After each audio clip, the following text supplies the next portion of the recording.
Muy bienvenidos un día más a Espacio Europa aquí en Multicanal Radio. Una semana que viene cargadita, porque menudos bombazos informativos han salido. Dos principales, uno relacionado con Francia, otro relacionado con Bélgica.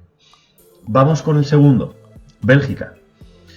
¿Os suena el nombre de Didier Reynders? Seguramente sí. ¿Por qué? Porque hasta hace muy poco ha sido el comisario de justicia de la Unión Europea. Un belga, perteneciente al Partido Liberal, un clásico aquí en este país, un buen conocido a nivel político, y también en España, porque, repito, si os acordáis de lo ocurrido hace cosa de un poquito más de un año, con toda esa gran polémica en torno a la ley de amnistía en España, Didier tuvo un gran papel, o digamos, debió jugar un mejor papel, pero igualmente tuvo un gran papel. ¿Por qué? Porque era el comisario de justicia. Didier tuvo el marrón de comerse la presión del Partido Socialista justo cuando el Partido Socialista asumía la presidencia, es decir, el gobierno de España, pero obviamente el Partido Socialista, asumía la presidencia rotatoria de la Unión Europea.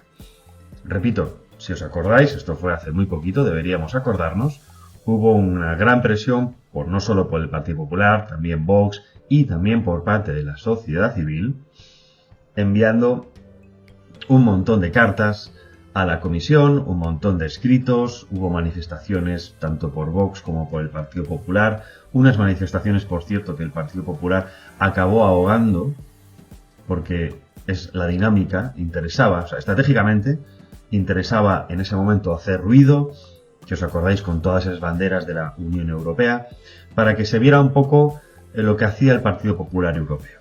Que si defender el Estado de Derecho, que si defender la justicia, la igualdad.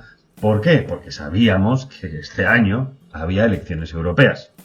Y esto le vino como anillo al dedo al Partido Popular para poder mostrarse de cara al público como un defensor de la legalidad europea.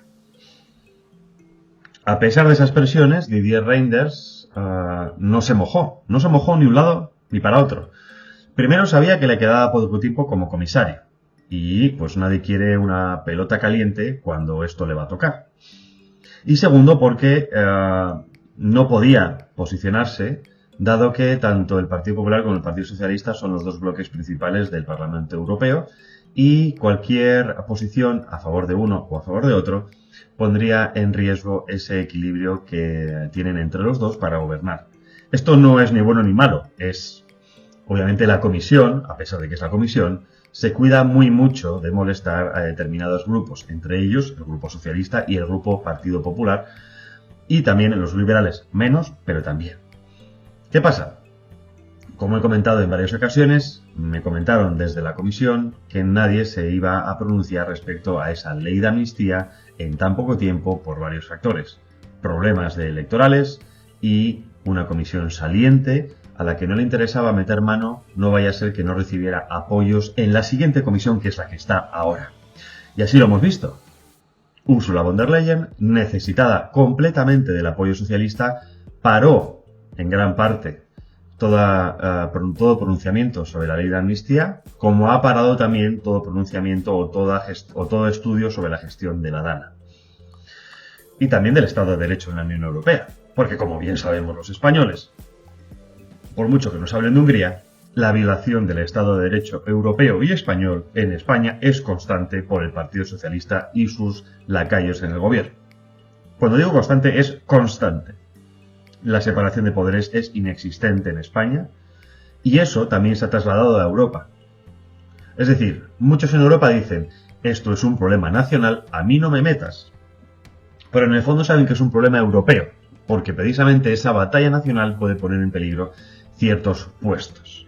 Y entre ellos era el del comisario de justicia, que es cierto que en su momento dijo, no podemos analizar aquello que no se ha aprobado, pero sí que es cierto también que la presión sirvió para que la comisión estuviera muy atenta. Es cierto que por ahora no han dicho ni mu, y seguramente no lo digan hasta pasados unos meses de esta nueva comisión, si es que alguien se acuerda. porque el Partido Popular no va a estar sobre esto. El Partido Socialista obviamente ni lo va a sacar. Y quedan algunos grupos o partidos, en este caso Vox, que esperemos que vuelva a poner esto sobre la mesa porque, repito, es fundamental no solo para España, sino para poner los puntos sobre las is en una Comisión Europea, en una Unión Europea que está acostumbrada a hacer lo que le sale del mondongo sin responder ante nadie. ¿Y qué ha pasado? Escándalo. Resulta que la policía belga ha entrado en la casa del excomisario de Justicia de la Unión Europea, Didier Reynders, por un posible lavado de dinero a través de la compraventa de lotería. Y sí, como lo habéis escuchado, la posible lavado de dinero por la compraventa de lotería. Y en eso estaba metido un comisario de la Unión Europea. Para que veamos que una cosa es lo que se dice y otra cosa es lo que se hace. Un delito que, por cierto, se concretó en las nuevas leyes de transparencia económica de la Unión Europea y que curiosamente que a partir de ese momento se empezó a apartar de ciertos puestos a Didier Reynders una vez se supo que ya salía la comisión. Didier Reynders se intentó presentar como presidente del Consejo de Europa, que no europeo. El Consejo de Europa es un consejo no vinculante que se encuentra en Estrasburgo. Pero aún así no ha salido. También sonó como posible candidato presidencial para Bélgica en las elecciones que hubo al mismo tiempo que las europeas. Tampoco salió. Es decir, que parece ser, o quizá podamos entender, que este posible lavado de dinero era algo que ya se estaba oliendo o se estaba hablando a nivel interno en la Comisión y en ciertas partes de la Unión Europea, pero que no se había hecho público y por eso de alguna manera no se le estaba dando la atención que se le iba a dar a este tema. Veremos qué ocurre y estaré al tanto para contároslo. Pero escándalo mayúsculo, porque es un comisario de la Unión Europea. Tanto rule of law, Estado de Derecho, para que tengas a uno de la Comisión con un posible lavado de dinero a través de la lotería. Y esto es Bélgica, pero repetimos que el segundo, o en este caso lo que era primero, ahora segundo, caso más importante de esta semana, es sin duda alguna la moción de censura que ha tumbado el gobierno de Macron. Una moción de censura que se motivó por la izquierda insumisa de Mélenchon y que ha apoyado Marine Le Pen. Marine Le Pen también recordemos que estaba en un proceso judicial también por la supuesta malversación de fondos europeos en gastos de campaña, etcétera, etcétera. Un caso nada comparable con otros, pero bueno, pues se le perseguía por eso. Y han tumbado el gobierno. El gobierno de el segundo país más importante de la Unión Europea después de Alemania. Un gobierno de un país con muchísimos problemas estructurales, con muchísimos problemas de convivencia, con muchísimos problemas económicos también. Es cierto que aunque menos que Alemania, porque a nivel energético son cuasi independientes gracias a sus centrales nucleares, pero que políticamente está en una pendiente resbaladiza. Porque como vimos en las últimas elecciones, Le Pen se disparó por encima de cualquier otro partido, multiplicando incluso por 2 o por 3 a cualquiera de los demás partidos. Fue el partido más largamente votado en las elecciones europeas. Pero a nivel nacional, con esto que llaman el cordón sanitaire, el cordón sanitario, es decir, la censura, ¿no?, el ostracismo político, se aliaron tanto los supuestos conservadores con los liberales, la izquierda, los verdes, para dejar fuera del poder a a Le Pen y su equipo. Obviamente aquí ha visto una oportunidad Marine Le Pen para cobrarse venganza por parte de lo que ha ocurrido estos últimos meses, ¿no? Una venganza que veremos cómo sale, porque Mélenchon es Mélenchon. Estamos hablando de una izquierda radical tipo Podemos en Francia. Si nosotros en España nos salva todavía años de inmigración, imaginaos cómo está Francia con la inmigración que está, para que encima sea a una izquierda más radical, es decir, más sirviente a los musulmanes, al islamismo y a la desaparición de la Francia clásica, ¿no?, con políticas muy semejantes a lo que se plantea en España, pero más allá. Todo el tema de la ocupación, de la vivienda, de los impuestos, todas esas medidas que en parte también hicieron que se saliera a la calle por parte de los chalecos amarillos en su momento. Francia no está en un buen momento y es preocupante porque Francia es uno de los motores económicos de la Unión Europea y que además podría estar adelantando por la derecha a Alemania como potencia continental y no lo está aprovechando precisamente por sus líos internos, ¿no? Alemania, recordemos que está pues con las piernas partidas y que Francia no pueda adelantarlo, pues es realmente un factor a tener en cuenta. Sobre todo porque repetimos que la Unión Europea, la economía de la Unión Europea, está fundamentada sobre estos dos países, ¿no? Y eso arrastra a todo lo demás. Hay un tercer país, que es el que vamos a hablar ahora, que es Italia, que ha repuntado, ha recobrado cierto oxígeno respecto a los últimos años, gracias a Giorgia Meloni y a su política tanto dentro como fuera de la Unión Europea. Y es que Giorgia Meloni además se ha reunido el pasado 4 de diciembre con Viktor Orbán en Italia para estrechar lazos de cara a luchar contra la inmigración ilegal en Europa. Aquí hay varios matices importantes que no quiero dejar de lado. Muchos han dicho, no, porque Orbán y Meloni se llevan genial. No se llevan bien, quiero decir. Hay una sintonía y son educados y hay, hay una comunicación educada y una comunicación oficial que es estable y constante, perfecto. Pero hay que tener en cuenta lo que es cada uno. Giorgia Meloni es italiana, líder del grupo ECR, los conservadores reformistas de la Unión Europea, atlantista y muy favorable a las tesis últimas de Bruselas porque quiere acercarse al polo de poder bruselense con el fin de que pueda tocar cierto poder y poder colocar a los suyos. Lo hemos visto, por ejemplo, en la conformación de la última Comisión Europea, colocando al comisario Raffaele Fitto. Para eso, vamos a viajar otra vez en el tiempo a las elecciones europeas de este año, en el que cuando, a poco de salir los resultados, ECR incluyó en su grupo al partido rumano AUR, que por cierto ha quedado segundo en Rumanía y con intención de formar gobierno con los primeros. Un partido nacionalista, un partido, homogeneizador rumano, que no se ve muy bien con buenos ojos desde Budapest porque lo que intenta es eliminar o erosionar la identidad de todos aquellos húngaros que residen en Transilvania, ¿no? La famosa región de Vlad Tepes, el conde Drácula, que realmente son húngaros, pero que tras el Tratado de Trianon quedaron separados, como pasa también con otras regiones, igual que la de Transcarpatia en Ucrania, pero ellos son húngaros de toda la vida, solo que están en Rumanía. En fin, ha habido ciertos mensajes, quizá más entendidos a nivel de campaña electoral que reales, pero que no le ha gustado nada a Budapest. Y yo creo no, lo digo por lo que me han contado, que la inclusión de AUR en ECR tenía mucho que ver con la construcción de un cortafuegos para evitar que Orbán entrara en ECR. ¿Por qué? Porque a Meloni le habrían dicho desde la comisión que si quería algo sería sin Orbán. Es decir, no puedes tener a Orbán en tu grupo si quieres tener cierto poder. Meloni hizo eso, creó un cortafuegos que es AUR, y Orbán obviamente no quiso entrar desde ningún momento. O sea, en el momento en que AUR entraba en ECR, Fidesz se quedaba automáticamente fuera, por decisión propia, ¿eh? No tanto porque no se le permitiera entrar, sino porque no querían estar en el mismo grupo que estos rumanos. Esto llevó a la conformación del nuevo grupo de Patriots, dominado a nivel numérico por los franceses de Marine Le Pen, pero es cierto que dominado a nivel interno por los húngaros de Orbán.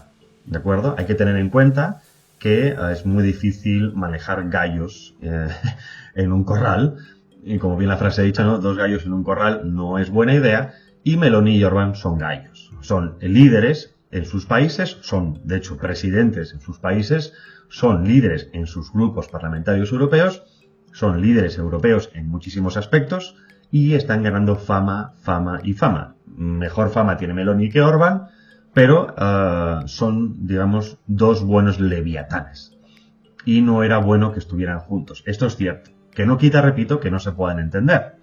Por parte de Hungría, también os cuento, por lo que a mí me dan a conocer, que les hubiera gustado que en todos los últimos años de ataques de la Comisión Europea a Orbán y a Hungría por la supuesta violación del Estado de Derecho, les hubiera gustado que Meloni les hubiera apoyado. Y en ningún momento ha ocurrido esto. Entonces, esas pequeñas rencillas se podrán perdonar, pero no se olvidan. Y a la hora de tomar ciertas decisiones, como por ejemplo ir juntos en ciertos grupos electorales, votar conjuntamente en ciertas medidas, pues ahí es donde vemos esa ruptura que quizá desde fuera no se entienda como tal. El caso es que sí se entienden en inmigración. Y de ahí que hayan reunido esta semana para poder avanzar en su agenda común. Recordemos que Italia tiene un pacto con Albania para poder redirigir inmigrantes ilegales a este país y desde allí se puedan controlar y estudiar los casos uno por uno. Nos vamos a ir con otra publicidad, pero no quiero irme sin este dato. Según unos medios de comunicación esta semana, a Rusia se le habría escapado la confirmación de que 48.000 familiares habrían pedido rastros o habrían dado rastros de ADN para poder encontrar a familiares desaparecidos. Vamos a estudiar estos datos, 48.000 soldados. Vamos a multiplicarlos por 2, ¿de acuerdo? Vamos a ponernos en 80.000 o 90.000 caídos. Estos son datos que quizás sean más fiables. 90.000 caídos por parte de Rusia son bastante fiables. Se habían dado cifras de 300.000, una locura absoluta, teniendo en cuenta que son un grupo entre 180.000 y los 200.000 los efectivos que Putin puso en marcha en Ucrania para la invasión. Es decir, que podrían haber caído un 50% de la invasión. Es mucho, cierto. Para nosotros es muchísimo, para la vista occidental.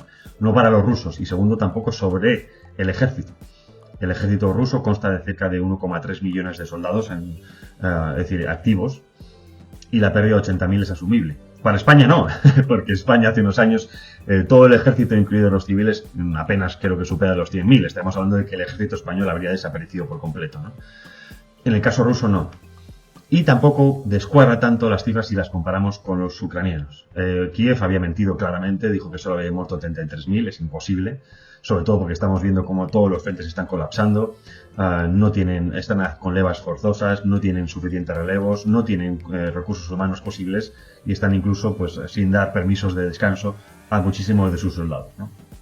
Y digo que además es creíble porque unas fuentes de los servicios de inteligencia ucranianos hace tiempo dijeron que prácticamente estaban en proporciones de 1 a 5 a favor de los rusos.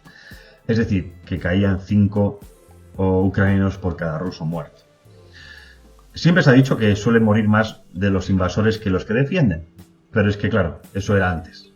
Hoy en día con las tecnologías, etcétera, etcétera, es muy complicado. Y precisamente la estrategia que ha seguido Rusia es la de desgaste. Se intentó colapsar todo el gobierno y el ejército en las primeras semanas de la invasión, si os acordáis, también con ese cerco a Kiev, y al no poderse se replegaron al frente este donde estaban más fuertes y empezaron una guerra de desgaste clásica. Una guerra de desgaste que antes o después Ucrania iba a perder precisamente porque es desgaste. Una guerra relámpago seguramente quizá la hubiera podido ganar Ucrania, pero no con esta con esta estrategia. Es decir, que estaríamos calculando quizá entonces la pérdida de los ucranianos en cerca de 500.000 de soldados. Y esto sí es viable, porque el ejército en general se contaba en unos 900.000 y es muy posible que haya perdido la mitad de sus efectivos. Es decir, que el fin de la guerra de Ucrania, nuevamente está bastante más cerca de lo que nos cuentan, o a menos de lo que algunos dicen. Pero bueno, nos quedamos en esto. Este es el pequeño resumen de esta semana. Nos vamos a publicidad y recordad que a la vuelta tenemos a Ricardo Ruiz de la Serna para hablar de Serbia y del resto de los países pendientes de la ampliación de la Unión Europea para 2030, que son 8 más 9 más Ucrania, que es justo de lo que acabamos de ver. Nada más, unos minutitos, no os vayáis, que estamos enseguida de vuelta. Sumérgete en los entresijos de la contabilidad de una manera accesible y práctica con Cómo leer un balance sin ser economista. Un libro de Ricardo Martín Almagro que te ayudará a utilizar con soltura conceptos fundamentales para el día a día de tu empresa. Empieza a dominar las herramientas a tu alcance para poder realizar la mejor radiografía de tu empresa y saber qué está pasando dentro de ella. Con un enfoque decididamente funcional y de la mano de numerosos ejemplos ilustrativos, Cómo leer un balance sin ser economista es la mejor introducción posible al desconocido mundo de los activos, los pasivos y patrimonios netos para quienes no quieren hacer de ellos un estorbo, sino un aliado para su éxito laboral. Cómo leer un balance sin ser economista. Consigue ya tu ejemplar en cualquier librería, en Amazon o en el Corte Inglés. Si tú también crees que tu mascota puede hacerlo mejor que la actual delegada del gobierno en Asturias? Si tú también crees que la pichona y su marido, el puto amo, son unos sinvergüenzas, si tú también crees que el centrocentrado moderado es una forma de socialismo de otro color,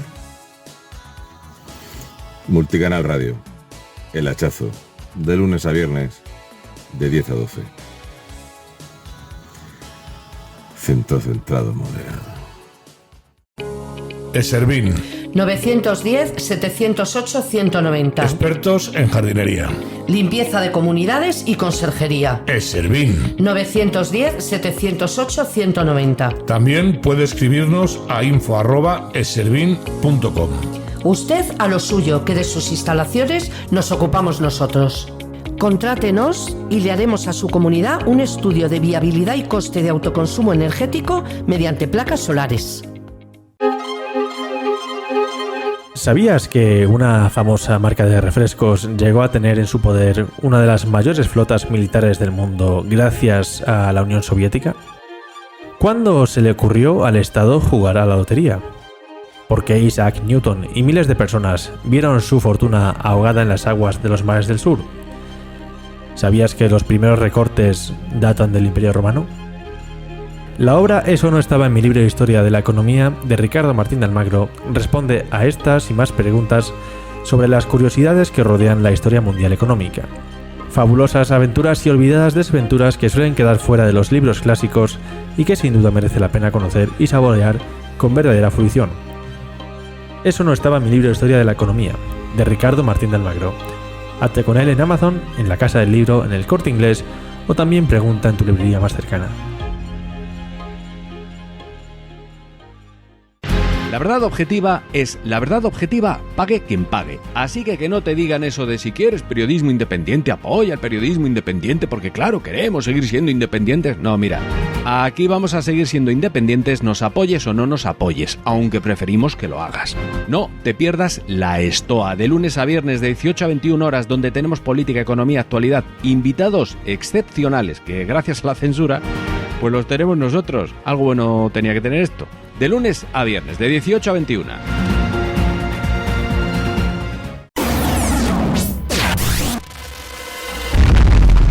Cuando las noticias dan miedo, los que las contamos tenemos que dar más miedo. Sir, yes, sir.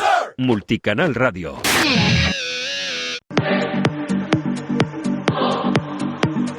Prepárate para entrar en Rapsodia Nocturna, el espacio donde el cine y la filosofía se encuentran en órbita. Sintoniza para embarcarte en una reflexión estelar. Rapsodia Nocturna. Tu conexión con el pensamiento acaba de comenzar. Todos los martes y jueves de 12 a 1 de la noche. Solo en Multicanal Radio.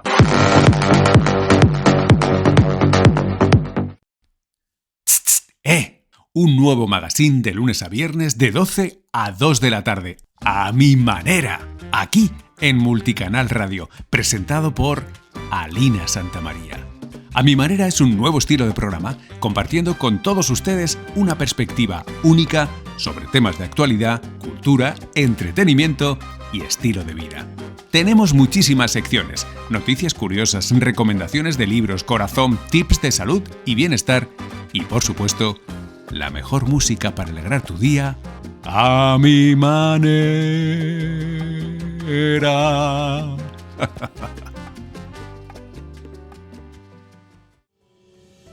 ¿Te interesan los temas de seguridad, defensa, inteligencia y terrorismo?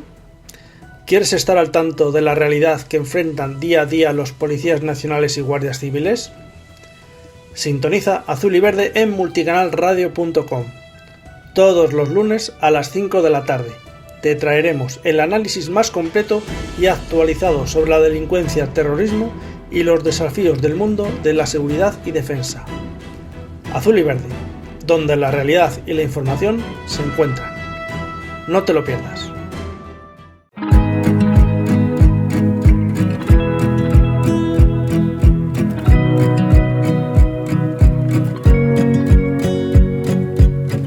Bueno, ya estamos de vuelta con nuestro invitado de hoy, Ricardo Ruiz de la Serna, para quien no le conozcan, profesor de la Universidad San Pablo CEU.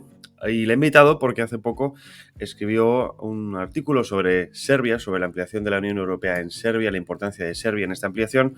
En el blog Hablamos de Europa, del Real Instituto Universitario de Estudios Europeos de la Universidad San Pablo CEU, que recomiendo que leáis.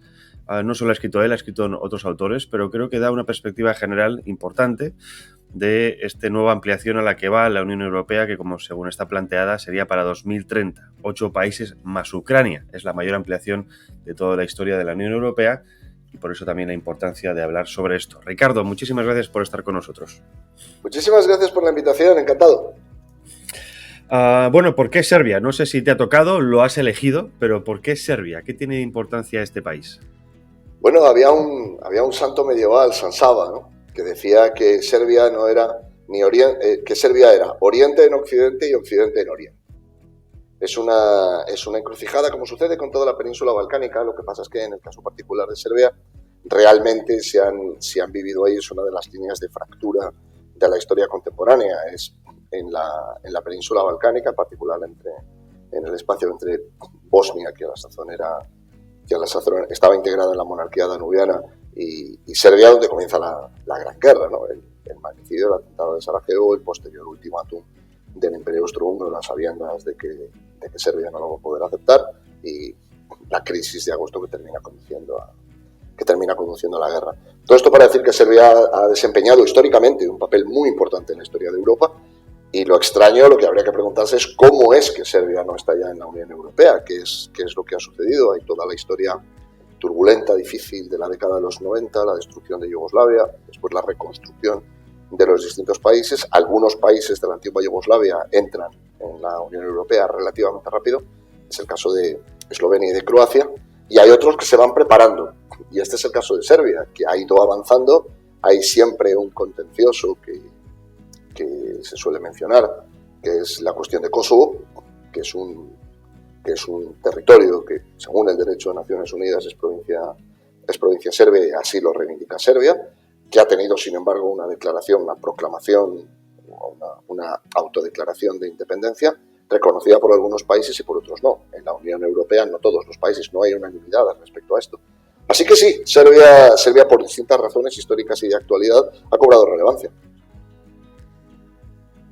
Esta importancia del país, lo hablabas en el texto, se ha centrado, al menos la Unión Europea lo ha intentado centrar más en el aspecto económico, ¿no? Hablamos de ese milagro económico, por así decirlo, quizá del país, de ese avance que ha hecho, pero se le mira con cierto recelo por la relación histórica con Rusia. ¿Hasta qué punto podríamos decir, siguiendo quizá alguna de la retórica actual, que ya sabes que no me gusta mucho, que quizás Serbia sea un país rusófilo o muy cercano al autoritarismo de Putin? A ver, déjame que reformule primero la pregunta y luego volvemos. Aquí en realidad la cuestión es, ¿qué es la Unión Europea?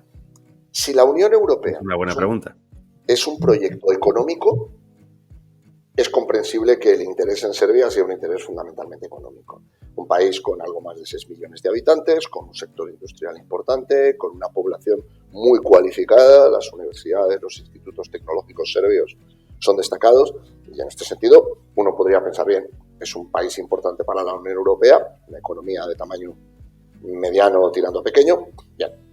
Pero si nos planteamos la Unión Europea, como yo creo que habría que conducir el debate o la conversación sobre el futuro de Europa, que por cierto podríamos tener otra conversación sobre el futuro de Europa, como proyecto de civilización, o sea, si creemos que Europa es algo más que un mercado, que Europa es una comunidad fundada sobre un legado histórico, Grecia, Roma, la tradición cristiana, como lo queramos plantear, ¿no? Pero si creemos que Europa es algo más que un mercado, entonces la contribución de Serbia no es solo económica. Hay un elemento, si se quiere, civilizacional. Serbia es históricamente un reino de la Edad Media muy importante, una de las principales rutas en el camino a Tierra Santa, por ejemplo, de los peregrinos que llegaban desde el mundo eslavo. Y visto desde esa perspectiva, desde una perspectiva histórica, la relación no solo de Serbia, de la península balcánica con el espacio eslavo es incuestionable. Viene impuesta no solo por la etnología, por los vínculos entre los pueblos eslavos, una comunidad de lenguas que brotan todas ellas del mismo tronco, una forma social que en la Edad Media reviste ciertas similitudes, una vocación cristiana marcada por los distintos, los llamados bautismos, ¿no?, de los distintos reyes que llevan consigo el bautismo del pueblo, que se da desde Polonia y el surgimiento o la fundación el establecimiento de la primera diócesis en Gniezno hasta Serbia, que por cierto llegaba mucho más al sur del territorio de la actual Serbia. Si lo vemos desde esa perspectiva, Serbia es mucho más que un mercado. Es parte de la vocación histórica de Europa. Planteado así, las relaciones vienen dadas no solamente por la geografía, como decía, vienen dadas por la cultura y por un destino europeo que el espacio ruso también comparte. Pensemos en el periodo que se quiera, en la Rus de Kiev, en el nacimiento de Moscovia, en los años llamados los años turbulentos o los años tumultuosos del falso zar Dmitri en Rusia. Tómese el periodo que se quiera. Rusia es parte de la historia de Europa y Europa es parte de la historia de Rusia. O si se quiere de otra manera, Rusia no es solo asiática, es euroasiática y también una vocación europea. Entonces, es algo, digamos, es algo engañoso, no engañoso, no me gusta la palabra. Es algo confuso, me gusta esta más.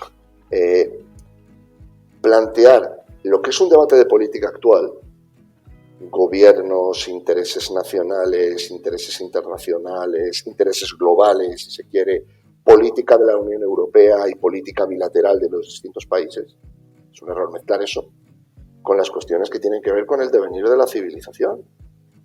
Es un error, porque entonces vemos lo que debería ser visto a corto y medio plazo, en lo inmediato, en la coyuntura, como si fueran cuestiones estructurales.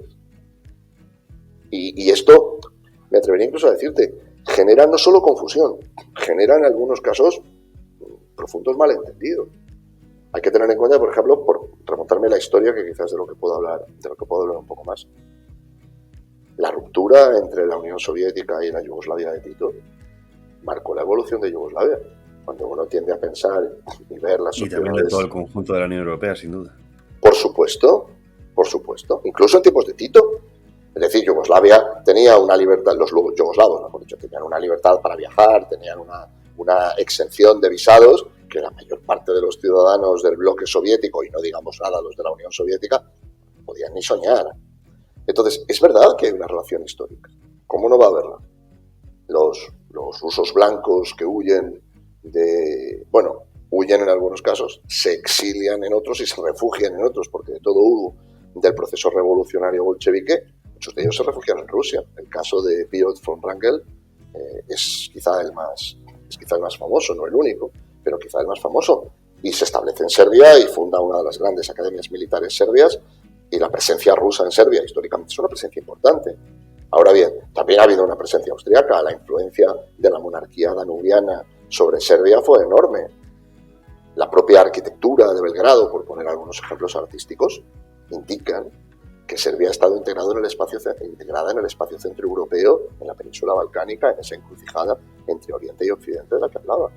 Y soslayar esos elementos civilizacionales para centrarnos en la política inmediata se puede hacer, es un debate legítimo y probablemente sea necesario a la vista de las actuales circunstancias. Pero es un debate que nos puede llevar a malentendidos históricos. Hay un aspecto que no mencionas, que yo creo que quizás sea el más arisco para parte de los serbios, que es la obligación de una normalización, por así llamarlo, de las relaciones del país con Kosovo. Teniendo en cuenta que en su momento fue una declaración unilateral, que algunos analistas señalan que en parte es debido por la importancia o el interés de Estados Unidos de proteger su mayor base militar fuera del país. ¿Tú crees que esto es posible, al menos a corto plazo? Lo digo porque esto estaríamos hablando de quizá de un efecto dominó en el que también nos podría tocar a nosotros de pleno con el conflicto que tenemos en Cataluña y País Vasco. A ver, los conflictos son diferentes, las situaciones son diferentes. El contencioso en torno a Kosovo es inseparable de las decisiones que se adoptan en la comunidad internacional respecto de la guerra, respecto de la actividad terrorista anterior a la guerra en Kosovo. Esto sucedió. Es verdad que era otra época. Eran los años 90, se vivía todavía en esta idea de que estábamos en el fin de la historia, de que muy influido por la idea de Francis Fukuyama en su primero ensayo y después libro, sobre que, bueno, pues en ese proceso de tesis y de antítesis y de síntesis que traía Hegel, finalmente hemos llegado al final de la historia, ya no va a haber antítesis. La última antítesis del orden liberal fue el comunismo y se ha hundido y se ha desmoronado. Por lo tanto, hemos llegado al final de la historia. En ese contexto, Yugoslavia tenía un encaje difícil, empiezan las guerras de Yugoslavia y la última ya no afecta a las distintas repúblicas de la Federación, sino que afecta al propio territorio de Serbia, donde se ha producido un desequilibrio demográfico y los serbios a lo largo de las décadas han dejado de ser mayoría y han pasado a ser. Hay un comienzo de actividad terrorista, hay una guerra, hay una intervención de la comunidad internacional, en particular de la OTAN, a través de una campaña de bombardeos sobre lo que en aquel momento era la República Federativa, fundamentalmente sobre Serbia, y se termina llegando a una situación en la que hay un conflicto cronificado. Hay países que no reconocen la independencia de Kosovo, Serbia sostiene su reivindicación, hay una parte del norte de Kosovo donde todavía los serbios son mayoría, en Kosovska Mitrovica y en alguna otra localidad. Ese conflicto no se ha resuelto. Entonces, ahí la Unión Europea tiene que ver si quiere ser parte de la solución y en qué consiste esa solución, o parte del problema. Claro, desde los 90 hasta ahora, muchas cosas han cambiado. Se ha visto lo que supone tratar de hacer alquimia con las fronteras. Se ha visto lo que suponen principios como la mutabilidad o inmutabilidad de las demarcaciones territoriales entre los estados. En este sentido, el caso de Kosovo se puede ver también como precedente de lo que se está viviendo ahora. Es decir, si a través de una guerra se puede modificar el orden de las fronteras y se pueden fijar nuevos estados y se pueden fijar nuevos términos territoriales, hay un precedente. Junto con eso hay otra cuestión. ¿A qué estado de la Unión Europea actual se le ha pedido una renuncia territorial o se le ha exigido una renuncia territorial? Entonces hay un ámbito, si se quiere, de relaciones con la Unión Europea, pero hay otro ámbito de resolución de un conflicto, donde hay unas autoridades que están en Pristina y que tienen responsabilidades también hacia los serbios. Y la situación que están viviendo los serbios en la actualidad, los serbios de Kosovo, es una situación muy difícil. ¿Qué ha de esperarse del gobierno serbio? ¿Que abandone a los serbios del norte de Kosovo? Es decir, creo que en la resolución de este conflicto es necesaria no solo cierta dosis de realismo, que en política siempre es necesaria también cierta dosis de justicia. La resolución de Naciones Unidas que pone fin a las hostilidades era muy clara. Kosovo seguía siendo territorio serbio. Así es. Claro, entonces hay un elemento de justicia que es necesario traer al debate. Si nos quedamos con la idea de la ley del más fuerte, si nos quedamos con la idea de a ver quién tuvo finalmente el apoyo internacional necesario para imponer unas autoridades y quién finalmente autoproclamó su independencia, si vamos por este camino, vamos por la ley del más fuerte, que es un precedente peligroso y que es un precedente sobre el cual la Unión Europea no estaba construida y las comunidades europeas no estaban construidas. Estaban construidas sobre precedentes de justicia, de dignidad, de libertad, de valores democráticos. Estas son las raíces de Europa. Hay una cosa que has mencionado antes, que creo que es la pregunta que quizá más fundamental de todas, ¿no? ¿Qué es la Unión Europea? Si más allá de un proyecto económico originariamente. Y esto no se hace mucho, teniendo en cuenta que ahora se va a ampliar 8+1. Hay intenciones también, por ejemplo, aunque hemos visto que Georgia se ha salido ya de esa zona de influencia, o digamos de ese proceso de adhesión. Me gustaría preguntarte a nivel general si ves viable o cómo ves esta adhesión, porque no solo es Serbia, son 8+1, repetimos, incluido Ucrania, que es también por primera vez en la historia se inicia un proceso de adhesión con un país abiertamente en conflicto. Supuestamente, como tú escribes, ¿no? Serbia es el alumno aventajado, está bien posicionado, económicamente está creciendo en los últimos años son prácticamente un 4%, pero otros países no. Y así como, por ejemplo, entrevistando a la antigua comisaria de ampliación decía que históricamente Europa ha ido ampliándose, la Unión Europea, y que el fruto, o digamos las consecuencias al final del día son positivas. A mí me huele que esta ampliación quizás se está haciendo demasiado rápido, porque como tú también indicas, se han abierto ciertos procesos o hay ciertos exámenes y no todos están en aprobado, ni siquiera están en un aprobado raspado, ¿no? Un 5. Hay muchos que están actualmente en suspenso. ¿Crees que esto es una lacra para la Unión Europea a corto plazo, que se han dado unos pasos quizá presionados por el conflicto ucraniano que tendrían que haberse hecho en muchos más años? No lo sé, Javier. O sea, sería temerario por mi parte hacer un juicio tan duro, porque yo no he estudiado en profundidad los expedientes de las negociaciones. Es verdad que desde fuera de la información que se publica, de los datos que se conocen, sí parece haber cierta precipitación. Hay que, cada cierto tiempo en la Unión Europea, porque además tienes la experiencia de Bruselas, lo has oído muchísimas veces, se habla del cansancio de las ampliaciones. Hay un periodo de ampliaciones y luego viene un periodo de cansancio, de agotamiento. Esta sería la mayor ampliación de la historia. De sociedades que entre sí tienen diferencias profundas. Tú mencionabas una sociedad que ahora mismo atraviesa una guerra terrible, injusta, una guerra de agresión, donde nunca se advertirá lo suficiente el horror de la guerra que la Unión Europea nació para evitar. Antes has dicho una cosa y permíteme que haga un matiz, no lo contradigo, pero lo amplío. La Unión Europea nació, sí, como un proyecto económico, pero también nació como un proyecto de paz. Así es. El origen de las comunidades europeas, pero sobre todo de Euratom y de la Comunidad Económica del Carbón y del Acero, es evitar que se repita de nuevo una guerra entre Francia y Alemania que pueda arrastrar al resto del continente. Es decir, la Unión Europea nació para evitar guerras. Las comunidades europeas que terminan dando en la Unión Europea nacieron para esto. Y lo que está sufriendo Ucrania es, en este sentido, es también un bofetón para la Unión Europea. ¿Cuál ha sido el papel histórico de la Unión Europea? ¿Y cómo se ha llegado a esta situación? Algún día los historiadores también habrá la oportunidad de revisar qué es lo que se hizo y si esto se podía o no se podía haber evitado. Creo que, visto desde esa perspectiva, para todos los países que entrarían en la Unión, la entrada sería una gran noticia. Creo que significaría desarrollo económico, consolidación institucional, y creo que si Europa es una civilización, debe serlo con todas sus consecuencias. Si es un club económico es otra cosa. No es la noción de Europa que yo tengo, no es la noción de Europa en la que yo creo. Si es un club económico es otra cosa. Veríamos entonces a los pueblos como consumidores y a los países como mercado. Pero si lo vemos como una civilización, es como creo que hay que verlo. Y creo que es como lo vieron los padres fundadores, Adenauer, etc. Si lo vemos así, esos países tienen que estar bien. Ahora bien, ¿qué modelo de sociedad promueve la Unión? Esa es la pregunta que te quería hacer. Es decir, ¿qué civilización es la que dio madre y la que somos hoy en día? Sí, pero fíjate, hay un matiz.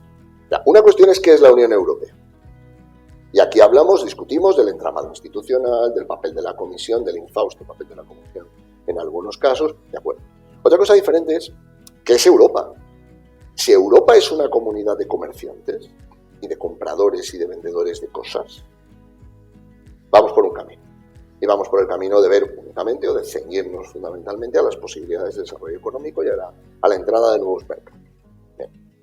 Si por el contrario lo vemos como una civilización, si lo vemos como un legado de más de 2000 años, que puede ser una fuerza para el bien en el mundo, que implica dignidad del ser humano, libertad, si lo vemos así, lo tenemos que ver con todas sus consecuencias. Hay que entender, por ejemplo, que hay sociedades que son sociedades tradicionales, conservadoras, en las cuales las políticas europeas no pueden emplearse para transformarlas y para crear una cosa diferente, que es lo que desgraciadamente la Unión Europea ha tratado de hacer en algunas ocasiones. Y de desarmar la fábrica tradicional de la sociedad para sustituirla por otra. Y la Unión Europea no nació para eso. La Unión Europea no nació para sustituir a los países, ni para convertirse en una suprainstitución. No nació para ser un remedio de la Unión Soviética, nació para ser la alternativa a lo que implicaba el orden soviético en Europa. Y en este sentido, nos deberíamos plantear si la Unión Europea no se está traicionando a sí misma con algunos de los proyectos que está proponiendo, con algunos de los intentos de ingeniería social que está intentando. Me estoy acordando ahora mismo, estoy seguro que tú recuerdas también la historia, yo tuve ocasión de escribir algo sobre esto, los intentos de convertir Europa las sociedades europeas en unas sociedades donde el elemento cristiano quedase circunscrito a la esfera privada de la gente. Que es algo que, por cierto, también se trata de hacer desde otras instancias. La confusión, por ejemplo, de Unión Europea y Consejo de Europa es letal. Son dos funciones diferentes, y cuando se produce esa especie de aparente sinergia, lo que termina sucediendo es que se termina viendo como una fuerza de influencia o como una fuerza agresora frente a las sociedades más tradicionales o más conservadoras. Volviendo a la Serbia, ¿cuál crees que serían sus fortalezas y sus debilidades? He mencionado algunas de ellas. Serbia es un país con una mano de obra cualificadísima, con unas instituciones culturales y de pensamiento, con un pasado de monumentos, un potencial turístico enorme, una riqueza natural desbordante. Desde esa perspectiva es un país lleno de oportunidades. Ahora, también es un país que lleva mucho tiempo llamando a las puertas de la Unión Europea. Y es un país al que se le están exigiendo cosas que no se le han exigido a ningún país que ha entrado en la Unión Europea. Entre otras cosas, que rompa con una parte de su pasado, que rompa o que se distancie de una pertenencia a una comunidad cultural que es la pertenencia a la comunidad cultural eslava, y en particular, digámoslo claramente, a las relaciones históricas que ha habido no solo con Rusia, con el espacio eslavo. Que es algo que no se le ha pedido a ningún otro país se le ha dicho, no, pero mire, usted tiene que romper con una parte de su comunidad histórica.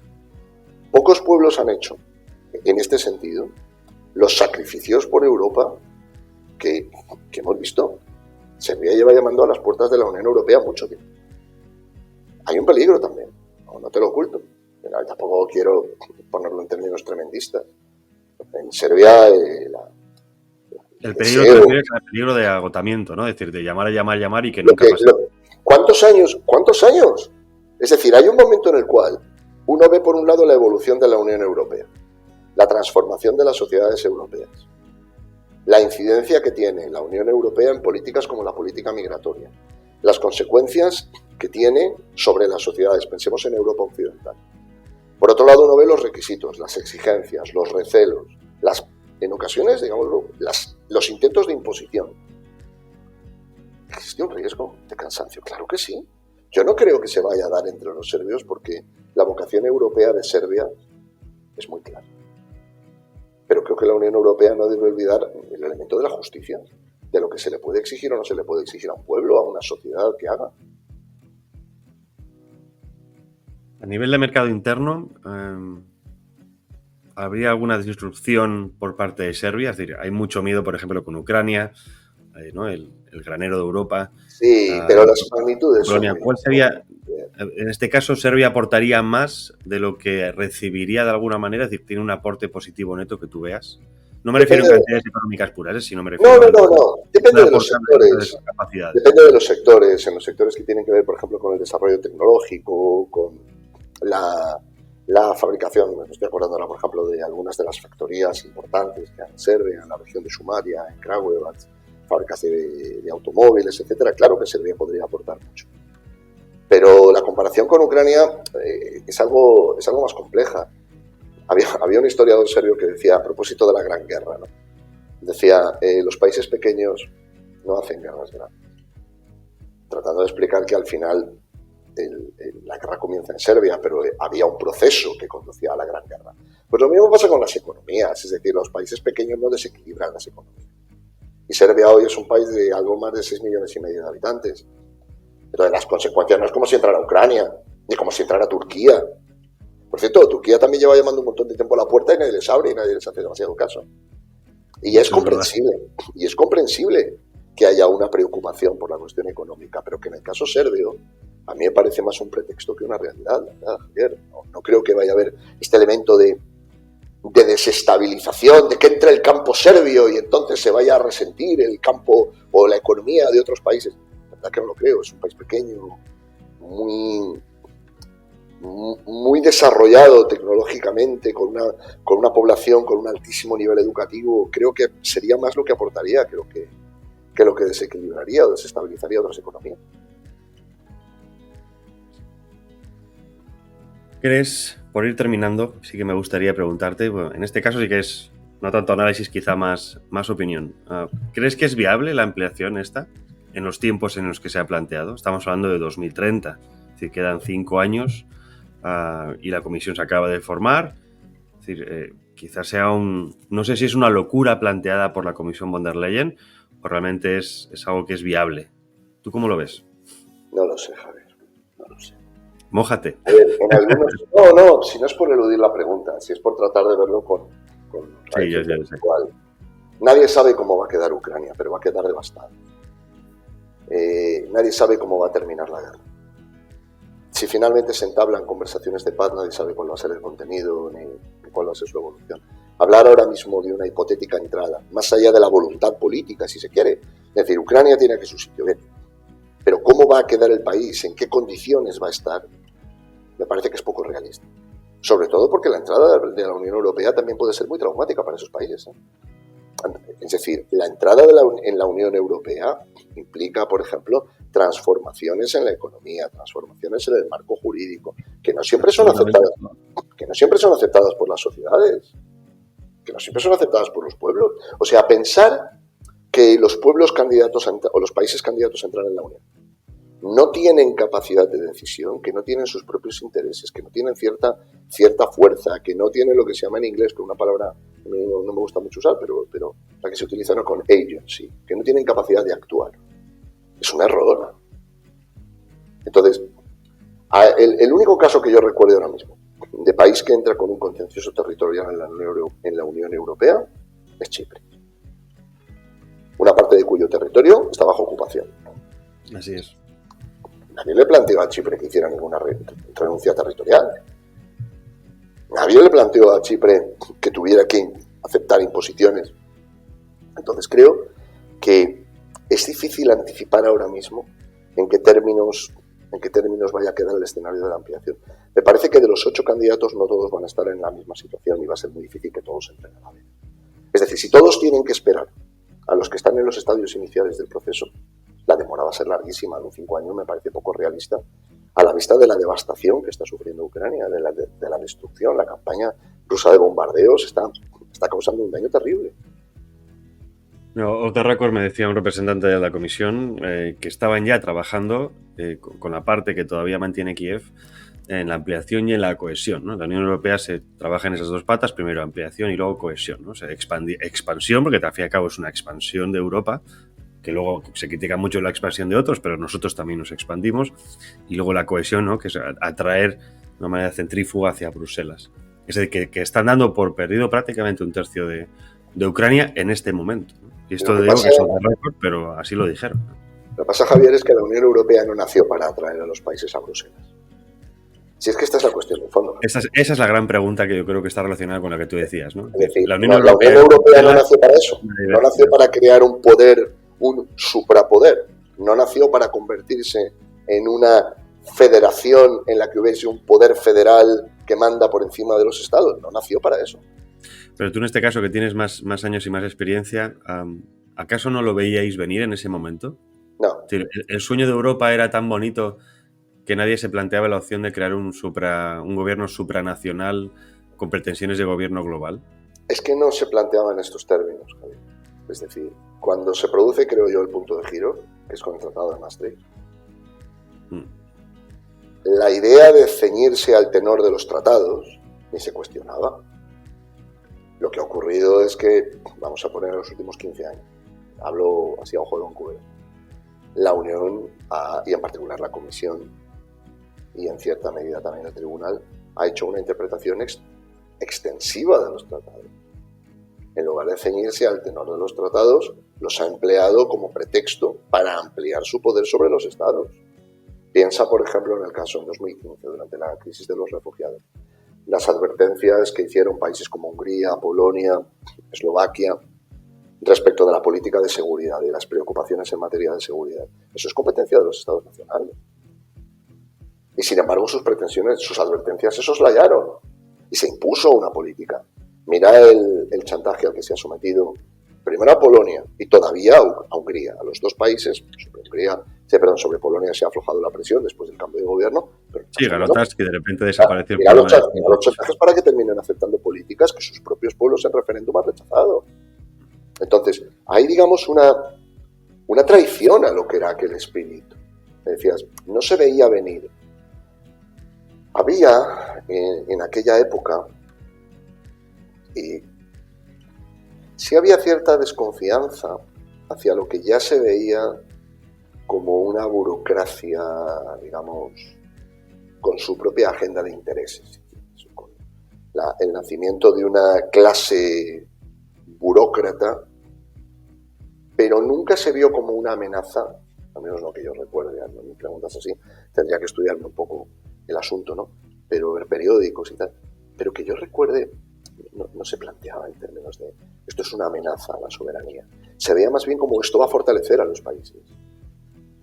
Pero porque había un dogma, si me permites la expresión, que era ceñirse al tenor de los tratados y respetar los tratados.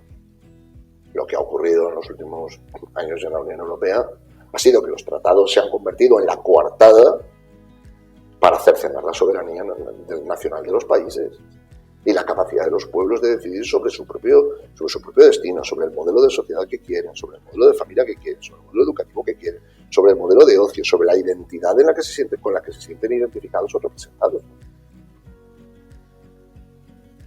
Como se suele decir, los sueños de la razón producen monstruos, ¿no? Lo que pasa es que ese grabado de Goya tiene las dos interpretaciones. Es decir, tiene la interpretación de que cuando la razón duerme surgen monstruos, o tiene la interpretación de cuando la razón sueña surgen monstruos. Tiene las dos. No sé yo muy bien si la comisión tiene la razón despierta o dormida. No lo sé. Bueno, nos guían por la razón, supuestamente, ¿no? La comisión supuestamente se guía por la razón, la ciencia, en contra de la superstición, la fe, eso que creó Europa. Sí, lo que pasa es que en el continente de la ciencia y de la razón fue donde surgieron los peores totalitarismos de la historia, ¿no? Así es. Y surgió precisamente en el tiempo, en la modernidad, en el tiempo que entronizó la razón y la ciencia como si fueran supremas autoridades. Es decir, los totalitarismos, déjame que de 30 segundos, pero si no queda mal esto. Sí, por supuesto. Claro, los totalitarismos son hijos de la modernidad. No son hijos de la Edad Media, ni de la Antigüedad, ni surgieron en África, ni en Asia, ni en América. O sea, los totalitarismos, el comunismo, el fascismo, el nacionalsocialismo, surgieron en Europa. Además, hijos de la técnica también. Total, hijos directos de la modernidad. Uno puede decir, sí, y traidores a la modernidad. Bueno, podríamos hablarlo, es verdad. Pero surgieron aquí, en el tiempo en el que aquello parecía imposible. En el tiempo en el que uno pudiera pensar, no, pero la razón, la ciencia, el fin de las guerras. Se hablaba de la gran guerra, como la guerra que va a poner fin a las guerras. Bueno, pues ya ves lo que vino después. Así es. Y lo que nos queda, parece. Bueno, Ricardo, se nos acaba el tiempo. Muchísimas gracias por estar con nosotros. Nuevamente invito a la gente a que lea estos artículos, este artículo en concreto de Serbia de Ricardo, pero también tiene otros escritos y merece mucho la pena, cómo no. Muchas gracias, Ricardo. Hasta la próxima. Muchas gracias, Javier. Que vayas bien. Gracias. Si buscas los mejores materiales para tus creaciones y tu destino es Madrid, Bellas Artes GECO es tu mejor opción. Ya somos la 4ª generación a vuestra disposición. Desde lienzos, acuarelas y óleos hasta herramientas especializadas para todas las técnicas. Lo tenemos todo. Asesoría personalizada y las mejores marcas en el centro de Madrid. Encuéntranos en la calle Hortaleza 82 y en la calle Pelayo 38 o visita nuestra tienda online www.bellasartesgeco.com.